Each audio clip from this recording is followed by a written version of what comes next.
അസ്സലാമു അലൈക്കും. പുതിയൊരു വീഡിയോയിലേക്ക് എല്ലാവർക്കും സ്വാഗതം. ഇന്നലെ നമുക്ക് 11-ാം രാവാണല്ലോ. അപ്പോൾ 11-ാം രാവിന് നോമ്പ് തുറക്കാനുണ്ടാക്കിയ ഒരു കുഞ്ഞു പലഹാരത്തിൻ്റെ വീഡിയോ ആയിട്ടാണ് വന്നിട്ടുള്ളത്. അപ്പോൾ ഈ വീഡിയോ ഒന്ന് കണ്ടു നോക്കാം.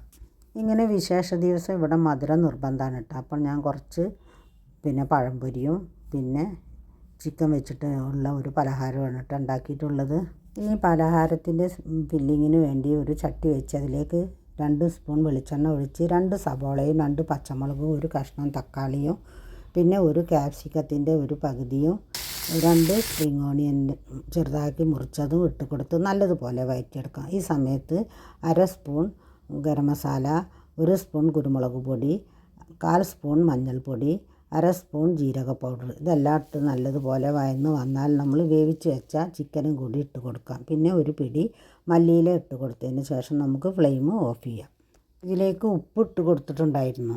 മസാല ഉണ്ടാക്കുന്നതിന് മുമ്പ് തന്നെ 1 കപ്പ് മൈദയും 1 കപ്പ് ആട്ടയും കൂടി ഞാൻ നല്ലതുപോലെ കുഴച്ച് വെച്ചിട്ടുണ്ടായിരുന്നു അപ്പോൾ നല്ലതുപോലെ സോഫ്റ്റായി മാവ് കിട്ടിയിട്ടുണ്ട്. ഇനി ഇതൊന്ന് പരത്തിയെടുക്കാം.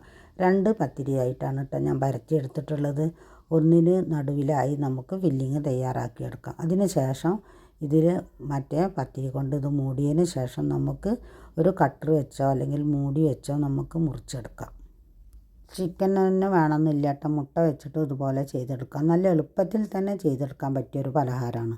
എന്നും പതിവ് പോലെ തന്നെ എല്ലാവരും വീഡിയോ കാണുക, ലൈക്ക് ചെയ്യുക, സബ്സ്ക്രൈബ് ചെയ്യാതെ കാണുന്നവരാണെങ്കിൽ സബ്സ്ക്രൈബ് ചെയ്യുക, സപ്പോർട്ട് ചെയ്യുക, ഷെയർ ചെയ്യുക. ലൈക്ക് ചെയ്യാൻ ആരും മറക്കരുത്. ഇങ്ങനെ പരത്തിയതിന് ശേഷം ഫില്ലിങ് വെച്ച് ഇങ്ങനെ മുറിച്ചെടുക്കുകയാണെങ്കിൽ നമുക്ക് എളുപ്പത്തിൽ തന്നെ നമ്മുടെ ജോലി ചെയ്ത് തീർക്കാൻ പറ്റും. ആദ്യത്തെ പരത്തിയെടുക്കൽ തന്നെ 5 പലഹാരം മുറിച്ചെടുക്കാൻ പറ്റിയിട്ടാണ്.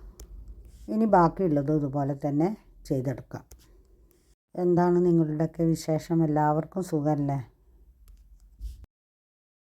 ഇപ്പോൾ ബാക്കിയുള്ളതും ഞാൻ പരത്തിയെടുത്തിട്ടുണ്ട്.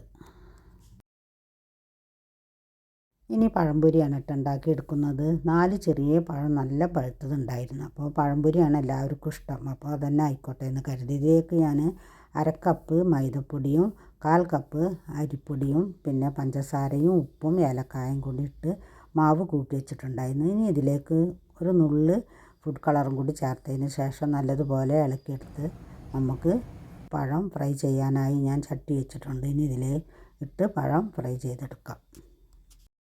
പഴംപൊരി തന്നെ വേണമെന്ന് കുട്ടികൾ പറഞ്ഞത് ഇവിടെ നിന്ന് ബീഫും പത്തിരിയാണ് അപ്പോൾ ബീഫും കൂടെ കൂട്ടി കഴിക്കാൻ വേണ്ടിയിട്ടാണ്.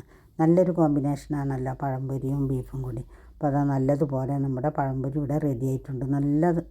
നന്നായി വീർത്തൊക്കെ വന്നിട്ടുണ്ട്. അപ്പോൾ പഴംപൊരി ഇവിടെ റെഡി ആയിട്ടുണ്ട്. ഇനി ഇതുപോലെ നമുക്ക് മറ്റേ കുഞ്ഞിപ്പത്തിരിയും കൂടെ ഒന്ന് ഫ്രൈ ചെയ്തെടുക്കാം. ഇതുപോലുള്ള സ്നാക്കൊക്കെ എല്ലാവരും ഉണ്ടാക്കിയെടുക്കുന്നത് തന്നെയാണ് നമുക്ക് നോമ്പായിട്ട് ഇതൊക്കെ തന്നെ കാണിക്കാനുള്ളൂ.